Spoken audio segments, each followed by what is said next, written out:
L'exemple breton. C'est un peu changeons un peu de sujet. Je suppose que vous connaissez ce drapeau. Non ? De vous à moi, il est extrêmement difficile d'aller dans un supermarché, un hypermarché, en France, je suppose qu'en Belgique c'est pareil, et d'acheter un t-shirt ou un sweatshirt qui ne soit pas écrit en américain. Je vous mets au défi. En France, c'est quasiment impossible. À peu près. D'ailleurs, même à Paris, on vend Paris University. Il n'y a que les touristes qui achètent ça, parce qu'aucun Français, aucune personne travaillant à la Sorbonne, aucun étudiant à la Sorbonne ne porte jamais ce genre de truc. Mais tous les t-shirts, tous les sweatshirts, et beaucoup de vêtements sont systématiquement écrits en américain. Quant au drapeau américain, maintenant, il y a carrément des... J'ai vu, ça doit être Zara qui doit faire produire ça par des enfants au Bangladesh payés 0,50 € par semaine. Ils fabriquent des drapeaux, des t-shirts au drapeau américain. Si je vous présente ce drapeau, c'est que je sais que vous le connaissez, mais que pensez-vous de celui-ci? Le connaissez-vous? Oui, c'est le drapeau breton. C'est le Gwen Hadou. Mais vous n'avez pas remarqué qu'il y a une forte ressemblance entre les deux? Alors je vais peut-être vous ôter vos illusions, mais je vous signale qu'à la fin du XVe siècle, la duchesse Anne de Bretagne, lorsqu'elle s'est mariée avec Charles VIII, Charles VIII, vous savez, c'était son jeune mari, il aimait trop le tennis, on appelait ça le jeu de paume à l'époque, et donc il a tout paumé, si j'ose dire, puisque au château d'Amboise, un jour, un après-midi, il s'est précipité pour aller voir un tournoi de jeu de paume, et puis il s'est fracassé la tête contre un linteau. Il a fait certainement ce que les médecins d'aujourd'hui appelleraient un hématome extradural. Il est mort à peu près 12 heures après dans d'atroces souffrances.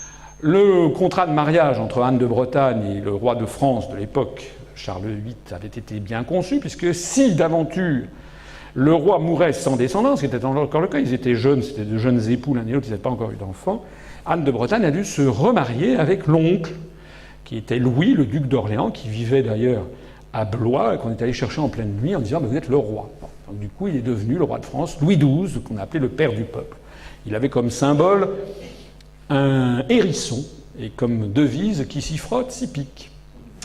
Alors, tout ça pour vous dire que les armoiries de la pauvre duchesse Anne de Bretagne, c'était l'hermine, une fourrure, c'est-à-dire le quart en haut. C'était ça les armoiries de la Bretagne, mais c'était pas tout le reste. Tout le reste, c'est le drapeau américain. Alors, le drapeau breton a été inventé en 1923 par Morvan Marshall, qui a publiquement reconnu que c'était une copie du drapeau américain. Ce drapeau n'a rien de breton. La véritable origine du Gwen Hadou, c'est Morvan Marshall. Alors la question, mais c'est qui Morvan Marshall?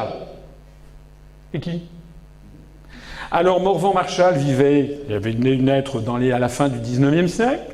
Morvan Marshall avait fait partie d'un mouvement qui s'appelait Breizh Satao. Breizh Satao, ça veut dire Bretagne libre, en breton. Et notamment, dans cet organe du pays, parti autonomiste breton, il écrivait, l'inventeur du drapeau actuel de la Bretagne. Breizh Satao, organe du parti autonomiste breton. C'est le magazine du 2 septembre 1928 que vous avez sous les yeux. Et si vous faisiez un petit agrandissement, oh, comme c'est joli, une svastika, une croix gammée. Eh oui, puisqu'il faut savoir que les mouvements indépendantistes en France, que ce soit les Bretons, a fortiori les Alsaciens, ont très souvent toujours eu des contacts étroits avec des puissances étrangères qui étaient là pour évidemment semer la zizanie et éventuellement détruire la République française, le Royaume de France avant. Morvan Marshall était en fait un pur collabo. Je rappelle qu'en 1928, le premier coup d'État d'Hitler, c'est 1923. 1928, le parti nazi est en pleine croissance. Ça n'est pas pour rien que Breizh Satao prend les svastikas comme emblème, même si on veut dire, certains me disent oui, mais c'est le triskel. Mais justement, certains disent que le fameux triskel celte, c'est en fait, justement, ne date pas de très longtemps, mais en fait remonte justement à la svastika, qui est je sais, c'est un symbole hindouiste qu'on trouve aussi dans les monuments bouddhistes, mais le problème n'est pas là. Morvan-Marshall, dans un journal qui s'appelle La Bretagne fédérale de novembre 1931, explique « La vérité, c'est que nos maîtres français de l'heure, nos maîtres français, c'est la France, nous arrachent morceau par morceau le sentiment de ce que nous sommes afin de nous remplir d'un ardent amour pour une prétendue patrie, patrie marâtre déjà adoptée par ceux qui ignorent leur mère patrie. Le sang qu'on nous a fait verser ne témoigne rien. Si ce n'est qu'on nous a déjà fait faire fausse route, que nous avons peut-être renié une nationalité effective pour adopter une nationalité fictive à laquelle notre sang, notre race sont complètement étrangères. Le sang et la race celtique. Ah, nous y voici, comme le disait M. Frances de Beauvais dans les mémoires du chef breton, écrit en 1944. Ce n'est pas parce que nous croyons que l'Allemagne sortira victorieuse du gigantesque conflit en cours, il écrit en 1944. Les indépendantistes bretons pensent que l'Allemagne nazie sortira victorieuse du gigantesque conflit en cours, que depuis le premier jour de la guerre, nous sommes à ses côtés. Et oui, les indépendantistes, les autonomistes bretons étaient du côté de l'Allemagne nazie. Notre choix ne le relève pas de l'opportunisme, mais d'une conception du monde commune sur des points essentiels. La situation est déjà toute clarifiée en revenant à la politique de Breizatao, là où écrivait Morvan-Marshall, qui était toute de clarté. Cette politique consistait, au point de vue extérieur, à rechercher l'appui allemand. Nous y avons travaillé avec d'autres pendant près de 20 ans. Et oui, l'Allemagne nazie ne cessait que de subventionner les mouvements indépendantistes en France, c'est pas interdit. Et qu'est-ce qui se passe aujourd'hui? Alors, tout ceci nous dit que pendant la Seconde Guerre mondiale, Morvan-Marshall anime la revue néo-druidique Néméton. Pensez comme en 1943-44, ce qui était important, c'était de s'occuper des druides. C'était évidemment des études ésotériques, des croix celtiques, enfin vous voyez tout le genre, tout l'appareil fantasmagorique du druide, de la croix celtique et autres choses de cette nature. Il s'agissait, par-delà les études ésotériques sur le druidisme en tant que tel, de dénoncer l'influence catholique en Bretagne au nom d'une fraternité raciale censée lier la patrie celte à l'Europe nouvelle. L'Europe nouvelle, nordique et antisémite, en train de se construire en Allemagne et dans les conquêtes du Troisième Reich. C'est de ça qu'il s'agissait. Le drapeau breton, le noir, était inspiré directement des drapeaux de l'Allemagne pré-hitlérienne et hitlérienne. Morvan-Marshall fut frappé d'indignité nationale à la libération, c'est-à-dire privé de ses droits civiques, de même que tous les militants de Breizatao, et ceci à la demande des gaullistes, des résistants gaullistes et des résistants communistes, qui savaient que c'étaient tous des collabos de l'Allemagne hitlérienne, et le drapeau breton inventé par Morvan-Marshall fut interdit à partir de 1944. Il est désormais sur plein de plaques d'immatriculation par la volonté de Sarkozy Ier. Pourquoi Nicolas Sarkozy a-t-il fait en sorte que désormais nous ayons des plaques d'immatriculation avec des drapeaux régionaux, ce que ne demandaient absolument pas les Français, et notamment ce drapeau interdit à la libération pour collaboration avec l'ennemi, c'est-à-dire avec l'Allemagne. Maintenant, ce drapeau, on le voit flotter justement en Bretagne, à côté du drapeau européen, il n'y a plus le drapeau français. L'Union démocratique bretonne s'est présentée aux élections législatives de 2012 avec le soutien de EELV, c'est-à-dire des Verts français, M. Cohn-Bendit, M. José Bové, Mme Cécile Duflot, qui fait partie du gouvernement. Ces gens soutiennent un mouvement qui utilise un drapeau qui fut interdit à la libération, qui est le drapeau de la collusion avec l'Allemagne hitlérienne, et ils refusent d'arborer le drapeau de la République. Sur le magazine très récent, le magazine Côte d'Armor, c'était il y a quelques jours, c'est un de nos militants qui me l'a fait passer, nous voyons fabriquer par le Conseil général des Côtes d'Armor, avec l'argent des contribuables français, encore un document entièrement à la gloire de l'Europe, Citoyens sans frontières. Vous voyez qu'il y a le drapeau des Côtes d'Armor, ce qu'on appelait les Côtes du Nord récemment, et le drapeau européen. Le drapeau français n'existe plus. C'est bel et bien toujours le même niveau dont je vous parlais, la destruction des nations. Il y a 3 jours, 4 jours, la Bretagne vient d'avoir son extension Internet avec le point BZH. Qui décide de ceci?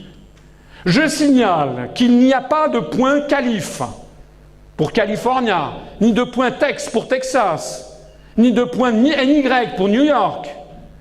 La Californie est un pays dont la population est comparable à la France. Mais les États-Unis d'Amérique ne veulent pas qu'il y ait des points avec les États des États-Unis d'Amérique. En revanche, en France, on est en train... Alors, point BZH, bientôt point Corsica. Qui est derrière tout ceci? Les régions françaises font de plus en plus leur promotion en ne mentionnant même plus la France. Voici la région Provence-Alpes-Côte d'Azur. Dans un document officiel sur les emplois d'avenir, il n'y a plus marqué nulle part République française, alors même que toutes ces régions sont très largement financées par l'État. Ou bien, en tout cas, les fonds, comment dirais-je, les impôts locaux sont collectés par l'appareil d'État. Tout ceci nous mène à quoi? À cette carte établie par l'European Free Alliance, les Verts européens, c'est-à-dire une Europe des régions ethniques. Vous voyez d'ailleurs là-dessus que c'est très bien fait, puisque déjà la France est découpée en morceaux. Vous avez la Bretagne, Brace, vous avez Northern Catalonia, si vous regardez bien, si vous avez l'œil suffisamment aiguisé, vous verrez que le département français des Pyrénées-Orientales fait déjà partie de la Catalogne, de même que le département des Pyrénées-Atlantiques est absorbé dans le Pays basque, que la France est coupée en deux avec l'Occitanie, que la Savoie est séparée, que l'Alsace n'appartient plus à la France, que d'ailleurs vous voyez que l'ensemble de la carte de l'Europe devient une tour de Babel générale, avec un morcellement de l'ensemble des pays. Vous voyez que l'Écosse ne fait plus partie du Royaume-Uni. Vous voyez que l'Espagne est morcelée, l'Italie également. Chose curieuse, un seul État s'en sort allègrement, c'est l'Allemagne. Deutschland, qui d'un seul coup récupère Österreich. Oh, ça tombe bien. Il y avait un type qui s'appelait Adolphe en 1938, il avait eu la même idée. L'Allemagne récupère également une partie de la Silésie et également une partie de tout ce qui est à l'est de la République tchèque, à l'ouest. C'est ce qu'on appelle les Allemands des Sudètes. L'histoire, décidément, ne se répète jamais, mais elle bégaye tout le temps. On voit bien en attendant que les verts allemands sont plutôt verts de gris.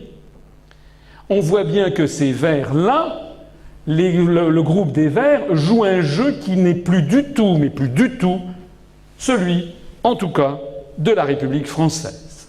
D'ailleurs, si vous allez sur Wikipédia, qui décidément est toujours très très bien documenté, vous voyez qu'on dresse la liste pour la France de la Ligue savoisienne qui veut l'indépendance de la Savoie. Représente rien, mais rien. Je signale que l'UPR, nous avons bientôt 3000 adhérents, des milliers, des dizaines de milliers de sympathisants, nous sommes toujours interdits de Wikipédia français. Hein.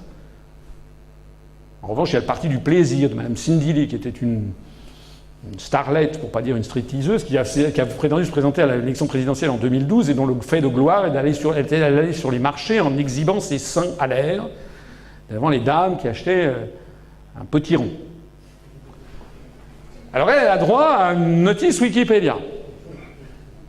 Nous, non. Alors vous voyez que donc vous avez aussi le mouvement Région Savoie, le parti Occitan d'Occitanie, Partito di Nazione Corsa pour la Corse, l'UDB, l'Union démocratique Bretagne pour la Bretagne, Unserland pour l'Alsace, Unità Catalana pour les Pyrénées-Orientales. Oh, Wikipédia est extrêmement disert, comme d'habitude, pour vanter les mérites de toutes les langues régionales en Europe. J'y reviendrai tout à l'heure. Ce qui fascine aussi dans cette politique générale, c'est le ressassement biaisé du passé pour ne jamais voir le présent. Pour les Catalans, tout le mal vient du traité des Pyrénées de 1659, avec Mazarin.